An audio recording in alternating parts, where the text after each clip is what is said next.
Hello everyone, welcome to Havya vlogs. ಎಲ್ಲ ಹೇಗಿದ್ದೀರಾ? ಎಲ್ಲ ಚೆನ್ನಾಗಿದ್ದೀರಾ ಅಂತ ಅಂದ್ಕೊಂಡಿದ್ದೀನಿ. ಇವತ್ತಿನ ವ್ಲಾಗ್ ಬಂದು ನನ್ನ ವರಮಹಾಲಕ್ಷ್ಮಿ ಹಬ್ಬದ ಪ್ರಿಪರೇಷನ್ದು ಕಂಟಿನ್ಯೂಯೇಷನ್ ವ್ಲಾಗ್ ಆಗಿರುತ್ತೆ. ಈ ವ್ಲಾಗಲ್ಲಿ ನಾವು ಹೇಗೆಲ್ಲ ಪ್ರಿಪೇರ್ ಮಾಡ್ಕೊಂಡಿದ್ವಿ ಹಾಗೂ ಹಬ್ಬನ ಹೇಗೆಲ್ಲ ಸೆಲೆಬ್ರೇಟ್ ಮಾಡಿದ್ವಿ ಅಂತ ಹೇಳಿ ನಾನು ತಿಳಿಸ್ತೀನಿ. ನನ್ನ ಪ್ರಿಪರೇಷನ್ ವ್ಲಾಗು ಯಾರೆಲ್ಲ ನೋಡಿಲ್ವೋ ದಯವಿಟ್ಟು ನಾನು ಡಿಸ್ಕ್ರಿಪ್ಷನ್ ಬಾಕ್ಸಲ್ಲಿ ಲಿಂಕ್ನ ಹಾಕಿರ್ತೀನಿ, ಚೆಕ್ಔಟ್ ಮಾಡಿ. ಇನ್ನು ಯಾರೆಲ್ಲ ನನ್ನ ಚಾನಲ್ಗೆ ಸಬ್ಸ್ಕ್ರೈಬ್ ಮಾಡ್ಕೊಂಡಿಲ್ವೋ ಸಬ್ಸ್ಕ್ರೈಬ್ ಮಾಡ್ಕೊಳ್ಳಿ, ಸಪೋರ್ಟ್ ಮಾಡಿ, ಆದಷ್ಟು ಈ ವಿಡಿಯೋನ ಶೇರ್ ಮಾಡ್ಕೊಳ್ಳಿ. ನಾನು ಲಾಸ್ಟ್ ವ್ಲಾಗಲ್ಲೇ ನಾನು ಹೇಳಿದ್ದೆ, ನಾವು ವರಮಹಾಲಕ್ಷ್ಮಿ ಹಬ್ಬದ ಒಂದು 2 ಡೇಸ್ ಬಿಫೋರು ನಮ್ಮ ಪಾಪುಗೆ ವ್ಯಾಕ್ಸಿನ್ ಹಾಕ್ಸಿದ್ವಿ. ಸೊ ವ್ಯಾಕ್ಸಿನ್ ಹಾಕ್ಸಿದ್ರಿಂದ ನಮಗೆ ಹಬ್ಬ ಮಾಡುವಂಥ ಯಾವುದೇ ಒಂದು ಐಡಿಯಾ ಇದ್ದಿಲ್ಲ. ಲಾಸ್ಟ್ ಮೂಮೆಂಟಲ್ಲೇ ನಾವು ಡಿಸೈಡ್ ಮಾಡಿದ್ದು. ವ್ಯಾಕ್ಸಿನ್ ಹಾಕ್ಸಿದ ದಿನ ಪಾಪುಗೆ ಏನೂ ಆಗಲಿಲ್ಲ, ಅಷ್ಟೊಂದು ಪೇಯ್ನ್ ಆಗಲಿಲ್ಲ. ಇದು 2.5 months ವ್ಯಾಕ್ಸಿನ್ ಆಗಿದ್ದರಿಂದ ಜಸ್ಟ್ 2 ವ್ಯಾಕ್ಸಿನ್ಸ್ ಹಾಕಿದ್ರು ಅಷ್ಟೇ. ಅವನಿಗೇನು ಆಗಿದ್ದಿಲ್ಲ. ಬಟ್ ವ್ಯಾಕ್ಸಿನ್ ಹಾಕ್ಸಿದ್ದು 2 ಡೇಸಿಗೆ ಅವನಿಗೆ ಪೇಯ್ನ್ ತುಂಬ ಜಾಸ್ತಿ ಆಯಿತು ಅಂತ ಅನಿಸುತ್ತೆ. ಹಬ್ಬದ ದಿನ ಅಂತೂ ತುಂಬಾ ಅಳಕ್ಕೆ ಸ್ಟಾರ್ಟ್ ಮಾಡ್ದೆ. ಹಬ್ಬದ ಹಿಂದಿನ ದಿನ ಆ್ಯಕ್ಚುಲಿ ನನಗಂತೂ ಅವನ್ನ ಮಲಗಿಸಿ ಎಲ್ಲ ಪ್ರಿಪೇರ್ ಮಾಡ್ಕೋಬೇಕು ಅಂತ ಫೈನಲಿ ಫಿಕ್ಸ್ ಆಗಿಬಿಟ್ಟೆ. ಅವನು ಕೈಯೇ ಬಿಡಲಿಲ್ಲ, ಎತ್ಕೊಂಡೇ ಇರಬೇಕಿತ್ತು, ಅಳ್ತಾನೇ ಇದ್ದ.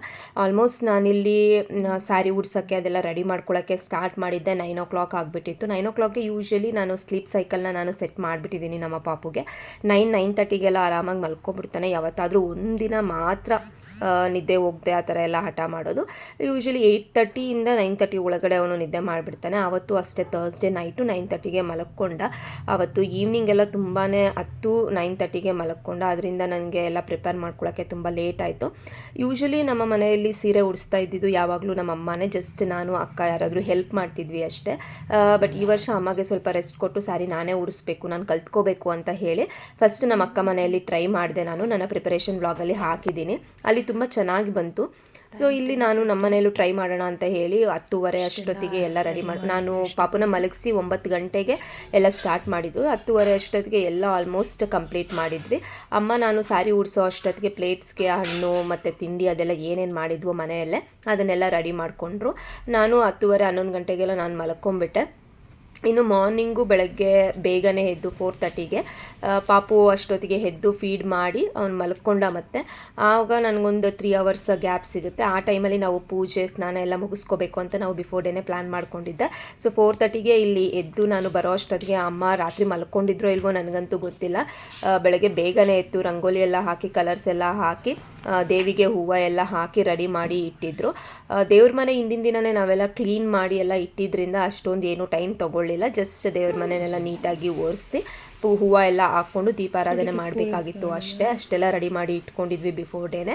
ಇನ್ನು ದೇವಿಗೆ ಇಲ್ಲಿ ಅಮ್ಮ ಎಲ್ಲ ಹೂವು ಎಲ್ಲ ಹಾಕಿ ರೆಡಿ ಮಾಡ್ತಿದ್ದಾರೆ. ಅಷ್ಟೊತ್ತಿಗೆ ಅಜ್ಜಿನೂ ಎದ್ದಿದ್ರು. ಅಜ್ಜಿ ಎದ್ದು ನಮಗೆ ಮಾರ್ನಿಂಗ್ ಯಾವಾಗಲೂ ಜೀರಾ ವಾಟರ್ ಕುಡಿಯೋ ಅಭ್ಯಾಸ ಇದೆ.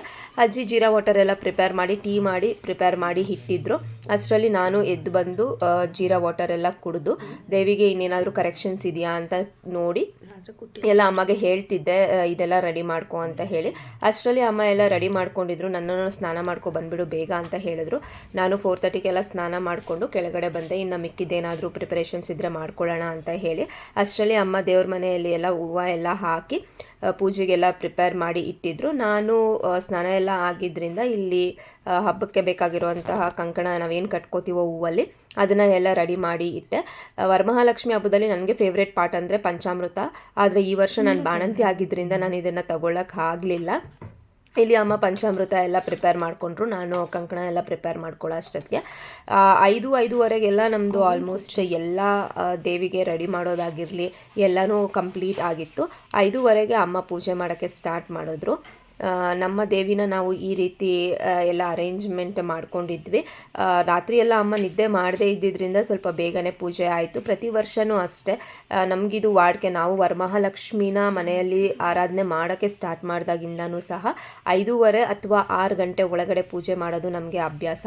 ಇದು ನಮ್ಮ ಅಪ್ಪಗೆ ತುಂಬ ಪರ್ಟಿಕ್ಯುಲರ್ ಆಗಿರ್ತಾರೆ. ಬೆಳಗ್ಗೆ ಎದ್ದು ಬೇಗನೆ ನಮಗೆ ಪೂಜೆ ಮಾಡಬೇಕು ಅಂತ ಹೇಳಿ ಸಂಜೆ ಇಟ್ಕೋತೀವಿ, ಆ ಥರ ಎಲ್ಲ ಮಾಡಬೇಡಿ. ಬೆಳಗ್ಗೆ ಬೇಗ ಎದ್ದು ಎಲ್ಲ ರಾತ್ರಿನೇ ರೆಡಿ ಮಾಡಿಕೊಂಡು ನಾವು ಬೆಳಗ್ಗೆ ಬೇಗ 5:30 6 ಗಂಟೆ ಒಳಗಡೆ ನಾವು ದೀಪಾರಾಧನೆ ಎಲ್ಲ ಮಾಡಿ ಪೂಜೆ ಎಲ್ಲ ಮಾಡಿ ಮುಗಿಸಿರ್ತೀವಿ. ನಾವು ಒಂದೇ ದಿನ ಲಕ್ಷ್ಮೀನ ಇಡೋದ್ರಿಂದ ನಮಗೆ ಬೇಗ ಪೂಜೆನ ಮುಗಿಸ್ಕೋತೀವಿ, ಬೆಳಗ್ಗೆಯಿಂದ ಸಂಜೆವರೆಗೂ ಇದ್ದರೆ ಚೆನ್ನಾಗಿರುತ್ತೆ ಅಂತ ಹೇಳಿ. ಮಧ್ಯಾಹ್ನದ ಮೇಲೆ ಇಟ್ಟರೆ ಮತ್ತೆ ರಾತ್ರಿಗೆ ಎತ್ಬಿಡಬೇಕು, ನೆಕ್ಸ್ಟ್ ಡೇಗೆ ಲಕ್ಷ್ಮಿ ಇರಲ್ಲ ಅಂತ ಹೇಳಿ ನಾವು ಬೇಗ ಪೂಜೆ ಮಾಡಿ ಬೆಳಗ್ಗೆನೇ ಸ್ಟಾರ್ಟ್ ಮಾಡ್ಕೋತೀವಿ.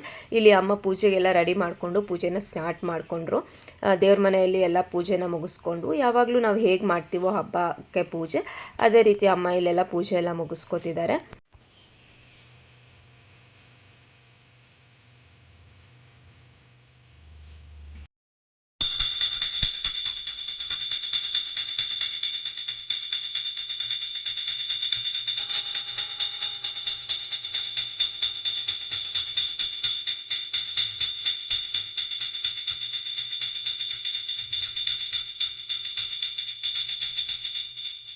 ಅಮ್ಮ ಪೂಜೆ ಎಲ್ಲ ಮುಗಿಸೋ ಅಷ್ಟೊತ್ತಿಗೆ ಅಕ್ಕನೂ ರೆಡಿಯಾಗಿ ಬಂದಿದ್ಲು. ಅಕ್ಕನೂ ಬಂದು ಮೊದಲಿಗೆ ಅವಳು ಪೂಜೆ ಮಾಡಿದ್ಲು.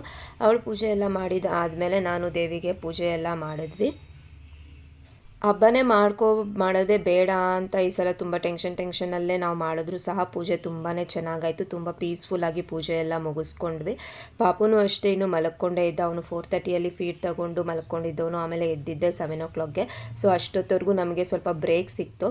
ಅದರಿಂದ ನಾವು ಹ್ಯಾಪಿಯಾಗಿ ಇಲ್ಲಿ ಪೂಜೆ ಎಲ್ಲ ಮುಗಿಸ್ಕೊಂಡ್ವಿ. ಯೂಶಲಿ ನಮ್ಮ ಮನೆಯಲ್ಲಿ ವರಮಹಾಲಕ್ಷ್ಮಿ ಹಬ್ಬದ ದಿನ ಮೊದಲನೇ ಪೂಜೆ ಮಾಡೋದು ಅಮ್ಮ, ಆಮೇಲೆ ನಮ್ಮ ಕೈಯಲ್ಲೇ ಪೂಜೆ ಮಾಡಿಸ್ತಾರೆ. ನಾವಿಬ್ಬರು ಹೆಣ್ಮಕ್ಳೇ ಇರೋದ್ರಿಂದ ನಾವು ದೀಪಾವಳಿ ಹಬ್ಬ ಸೆಲೆಬ್ರೇಟ್ ಮಾಡಲ್ಲ. ಅದಕ್ಕೆ ನಮ್ಮಮ್ಮ ಖಂಡಿತವಾಗಿ ಯಾವುದೇ ಕಾರಣಕ್ಕೂ ಮಿಸ್ ಮಾಡಿದೆ ವರಮಹಾಲಕ್ಷ್ಮಿ ಹಬ್ಬನ ಸೆಲೆಬ್ರೇಟ್ ಮಾಡ್ತಾರೆ.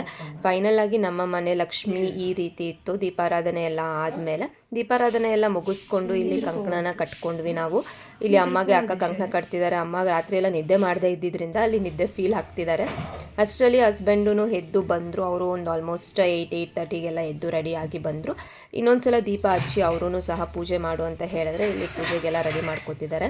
ಆ್ಯಕ್ಚುಲಿ ಅವತ್ತು ನಮ್ಮ ಹಸ್ಬೆಂಡು ಊರಿಗೆ ಹೋಗಬೇಕಿತ್ತು. ಯಾಕಂದರೆ ಅವ್ರಿಗೆ Friday Saturday Sunday continuous holidays ಬಂದಿದ್ದರಿಂದ ಅವ್ರಿಗೆ ಊರಿಗೆ ಹೋಗಬೇಕು ಅಂತ ಪ್ಲ್ಯಾನ್ ಮಾಡಿದರು. ಅದಕ್ಕೆ ಅವರು ಬೇಗನೆ ಎದ್ದು ಹಬ್ಬ ಎಲ್ಲ ಮುಗಿಸ್ಕೊಂಡು ಹೋಗ್ತೀನಿ ಅಂತ ಹೇಳಿ ಇಲ್ಲಿ ಹಬ್ಬ ಎಲ್ಲ ಮುಗಿಸ್ಕೊಂಡು ಪೂಜೆ ಎಲ್ಲ ಮಾಡಿ ಹೋಗ್ತಿದ್ದಾರೆ. ನಾನು ಬೆಳಗ್ಗೆ ಅವ್ರು ಎದ್ದು ಬಂದು ಪೂಜೆ ಎಲ್ಲ ಮಾಡೋವರೆಗೂ ನಾನು ಕಂಕಣ ಕಟ್ಕೊಳ್ಳೋಕ್ಕೆ ಕಾಯ್ಕೊಂಡಿದ್ದೆ. ಅವರೇ ಬಂದು ಕಟ್ಟಬೇಕು ಅಂತ ನನಗೆ ಈ ವಿಚಾರದಲ್ಲಿ ನಾನು ತುಂಬ ಪರ್ಟಿಕ್ಯುಲರ್. ನನಗೆ ನನ್ನ ಹಸ್ಬೆಂಡೇ ಕಟ್ಟಬೇಕು ಅಂತ ಹೇಳಿ ಮದುವೆಗೆ ಮುಂಚೆ ಅಮ್ಮ ಕೈಯಲ್ಲಿ ಅಥವಾ ಅಪ್ಪ ಕೈಯಲ್ಲಿ ಕಟ್ಟಿಸ್ಕೋತಿದ್ದೆ. ಬಟ್ ಮದುವೆ ಆದಾಗ್ಲಿಂದನೂ ಹಸ್ಬೆಂಡೇ ಕಟ್ಟಬೇಕು ಅಂತ ಹೇಳಿ ಇಲ್ಲಿ ನನ್ನ ಹಸ್ಬೆಂಡು ನನಗೆ ಕಂಕಣ ಕಟ್ಟಿದ್ರು. ಆಮೇಲೆ ನಾನು ಅವರಿಗೆ ಕಂಕಣ ಕಟ್ಟಿ ಪೂಜೆ ಎಲ್ಲ ಮುಗಿಸ್ಕೊಂಡ್ವಿ. ಪೂಜೆ ಎಲ್ಲ ತುಂಬಾ ಚೆನ್ನಾಗಾಯಿತು. ತುಂಬ ಪಾಸಿಟಿವ್ ವೈಬ್ಸ್ ಇತ್ತು. ಬಟ್ ಒಂದು ಬೇಜಾರಂದರೆ ಅವತ್ತು ಊರಿಗೆ ಹೋಗ್ತಿದ್ದಾರೆ ಅಂತ ಬೇಜಾರಿತ್ತು. ಬಟ್ ಅವ್ರಿಗೆ ಹಾಲಿಡೇ ಇದ್ದಿದ್ದರಿಂದ ಅವ್ರು ಊರಿಗೆ ಹೋಗಲೇಬೇಕಿತ್ತು. ಇಲ್ಲಿ ನನ್ನ ಹಸ್ಬೆಂಡು ಪೂಜೆ ಎಲ್ಲ ಮುಗಿಸಿ ಕಂಕಣ ಎಲ್ಲ ಕಟ್ಕೊಂಡು ಊಟ ಎಲ್ಲ ಮುಗಿಸ್ಕೊಂಡು ಹೋಗ್ತೀನಿ ಅಂತ ಹೇಳಿ ಊಟ ಎಲ್ಲ ಮುಗಿಸ್ಕೊಂಡ್ರು. ಅವತ್ತು ಒಬ್ಬಟ್ಟು ನಾರ್ಮಲ್ ನಾವು ಹಬ್ಬಕ್ಕೆ ಏನೇನು ಅಡುಗೆ ಮಾಡ್ತೀವೋ ಅದೆಲ್ಲ ಮಾಡಿದ್ವಿ. ಕೋಸಂಬರಿ, ಬೀನ್ಸ್ ಪಲ್ಯ ಎಲ್ಲ. ಇಲ್ಲಿ ನನ್ನ ಹಸ್ಬೆಂಡು ರೆಡಿಯಾಗಿ ಊರಿಗೆ ಹೋಗ್ತಿದ್ದಾರೆ. ತುಂಬ ಫುಲ್ ಖುಷಿಯಾಗಿ ಹೋಗ್ತಿದ್ದಾರೆ. ನಾನು ಅದಕ್ಕೆ ರೇಗಿಸ್ತಿದ್ದೆ, ಖುಷಿ ಅಲ್ವಾ ನಿಮಗೆ ಊರಿಗೆ ಹೋಗಬೇಕು ಅಂತ ಅಂದರೆ ಅಂತ. ನಮ್ಮಕ್ಕ ಅವ್ರನ್ನ ಬಸ್ ಸ್ಟಾಪಿಗೆ ಡ್ರಾಪ್ ಮಾಡಿ ಬರ್ತೀನಿ ಅಂತ ಹೇಳಿ ಅವಳು ಹೊರಟ್ಲು ಅವ್ರ ಜೊತೆ. ಇನ್ನು ಮಧ್ಯಾಹ್ನ ಆದ್ಮೇಲೆ ತುಂಬಾ ಸ್ಯಾಡ್ ಪಾರ್ಟ್ ಅಂದ್ರೆ ಅವತ್ತು ಬೆಳಗ್ಗೆ ನಮ್ಮ ಹಸ್ಬೆಂಡ್ ಊರಿಗೆ ಹೋದ್ರು. ಇನ್ನು ಅವತ್ತು ಮಧ್ಯಾಹ್ನ ನಮ್ಮ ಅಕ್ಕ ಮತ್ತೆ ಅಕ್ಕ ಮಗಳು ಇಲ್ಲೇ ಇದ್ದಿದ್ರಿಂದ ಅವರು ಇಲ್ಲಿ ಹಬ್ಬ ಮುಗಿಸ್ಕೊಂಡು ಎವ್ರಿ ಇಯರ್ ಅವ್ರ ಅತ್ತೆ ಮನೆಗೂ ಹೋಗ್ತಾರೆ. ಅವ್ರು ಅಲ್ಲಿ ಹಬ್ಬ ಮಾಡ್ತಾರೆ. ಅದಕ್ಕೆ ಅವಳು ಇಲ್ಲಿ ಫುಲ್ಲು ರೆಡಿ ಆಗಿದ್ದಾಳೆ. ಅವ್ರ ಅತ್ತೆ ಅವರೆಲ್ಲ ಬಂದಿದ್ರು ಅವಳನ್ನ ಕರ್ಕೊಂಡು ಹೋಗೋಕ್ಕೆ ಅಂತ ಹೇಳಿ. ಫುಲ್ಲು ಖುಷಿಯಾಗಿ ಹೋಗ್ತಿದ್ದೀನಿ ಅಂತ ಹೇಳಿ ಹೋದ್ಲು. ಇದು ಸ್ಯಾಡ್ ಪಾರ್ಟು. ಎಲ್ಲರೂ ಅವತ್ತು ಅವ್ರವ್ರ ಮನೆಗೆ ಹೋದ್ರು. ಲಾಸ್ಟಿಗೆ ನಾವು ಮಾತ್ರ ಉಳ್ಕೊಂಡಿದ್ವಿ ಮನೆಯಲ್ಲಿ. ತುಂಬ ಬೇಜಾರಾಗ್ತಿತ್ತು. ಬಟ್ ಏನೂ ಮಾಡೋಕ್ಕಾಗಲ್ಲ ಅಲ್ವಾ, ಕೆಲವೊಂದು ಥಿಂಗ್ಸ್ನ ನಾವು ಅಕ್ಸೆಪ್ಟ್ ಮಾಡ್ಕೊಳ್ಳೇಬೇಕಾಗತ್ತೆ.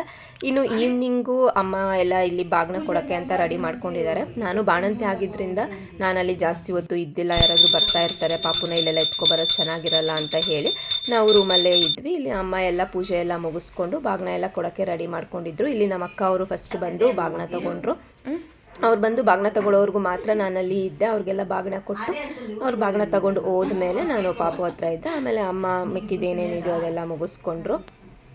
ಪ್ರತಿ ವರ್ಷವೂ ಅಷ್ಟೇ ಹಬ್ಬದ ದಿನ ಎಲ್ಲರೂ ಬಂದು ನಮ್ಮ ಏರಿಯಾದಲ್ಲಿ ಯಾರ್ಯಾರಿದ್ದಾರೋ ಎಲ್ಲರೂ ಬಂದರು ಬಾಗಿನ ತಗೊಂಡು ಹೋಗ್ತಾರೆ. ಅಮ್ಮನೂ ಅವ್ರ ಮನೆಗೆಲ್ಲ ಹೋಗಿ ಅರಿಶಿನ ಕುಂಕುಮ ತಗೊಂಡು ಬರ್ತಾರೆ. ಫೈನಲ್ ಆಗಿ ನಮ್ಮ ಹಬ್ಬ ಈ ರೀತಿ ಮುಗೀತು. ಈ ವಿಡಿಯೋ ನಿಮಗೆ ಇಷ್ಟ ಆಗಿದ್ರೆ ಲೈಕ್ ಮಾಡಿ, ಶೇರ್ ಮಾಡಿ. Thanks for watching.